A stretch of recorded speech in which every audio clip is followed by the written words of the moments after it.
How many of you, before you came here, were even, you were aware of this meeting. You were aware of it's a chance, I assume, that to talk about and learn about and express your views on the Great Lakes.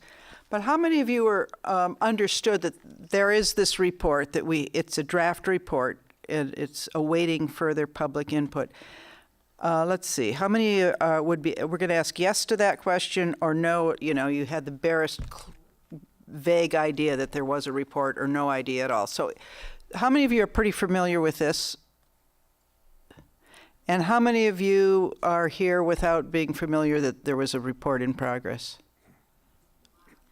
Okay, very interesting, and I'm sorry I didn't ask that earlier. We're going to take don't get up and go anywhere. We're halfway through the list, and I'm going to very briefly say there's 10 findings that we put in the summary here, and then there's information that backs up why we had those findings, and then there's another appendix to this that's about this thick that backs up that with science. We're definitely not testing you on that.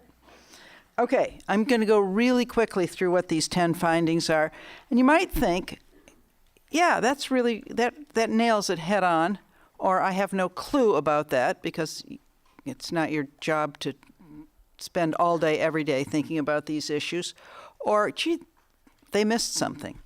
So the first one, we say that we congratulate the first two, really, congratulate the two governments, the government of Canada, the government of the United States, for really getting a lot done under a new agreement. They had 3 years to stand up their committees, to organize, and to begin to get things done.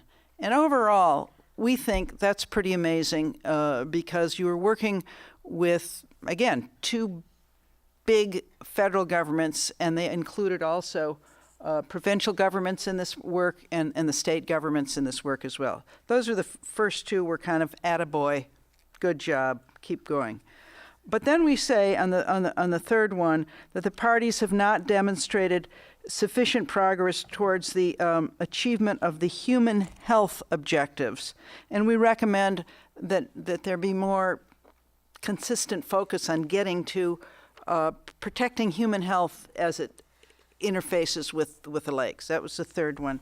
The fourth one says there's been little progress in the identification of chemicals of concern and no publicly available progress in the development of strategy. So what are these chemicals that are of most concern in both countries in the water?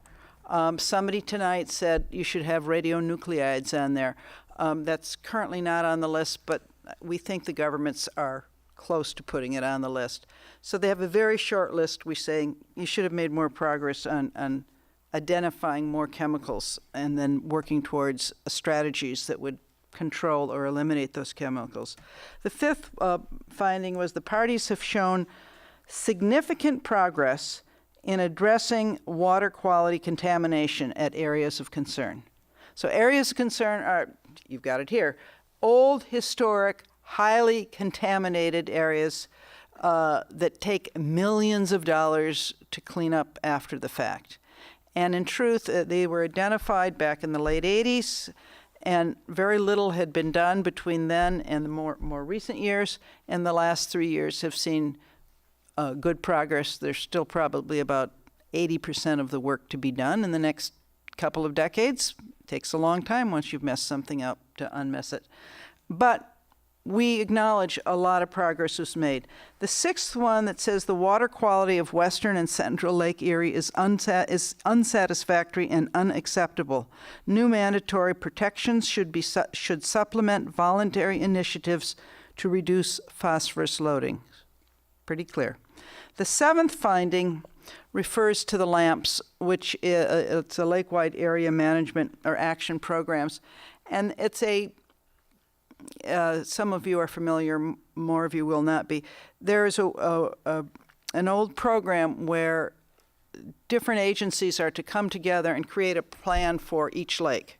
So Lake Erie has a plan, Lake Ontario has a plan, and they used to have built into them more public outreach. The government was spending more money to bring citizens together. We comment on that. The 8th one is we comment on climate change and say that climate change has been altering Great Lakes water quality and water levels, and further forecast changes will have, and further that changes will have detrimental effects. So it's just calling attention to that. 9 is there's been significant progress in preventing the introduction of aquatic invasive species in the Great Lakes. The spread of previously introduced invasive species is a major concern. Further progress on invasive species prevention and control could be enhanced by improving long-term program funding mechanisms, reaching agreements on permitting the use of all types of control measures across jurisdictions, and requiring ballast water exchange and flushing in the addition to discharge treatment. Once again, number 9, invasive species. And number 10, the parties have significantly improved the selection of indicators to support the assessment of progress towards the achievement of the Great Lakes Water Quality Agreement objectives. Reporting could be further enhanced with improved binational coordination and focus on key vital signs. In other words, if you ask 10 people how are the lakes, you might get 10 different answers if one is concerned about beaches and the other one's concerned about invasive species and somebody else is concerned about cleaning up the AOCs. So we spend some considerable time in conversation with the governments in trying to come to science-based and the best indicators possible that it kind of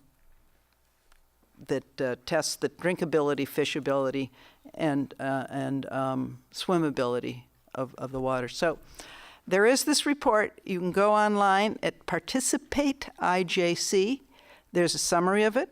There's the whole report, and there's an opportunity for you to become more familiar and also to participate in putting in any further comments. Again, that's what we put in there as our leads. You may think they're the right ones. You may want to add or subtract from those.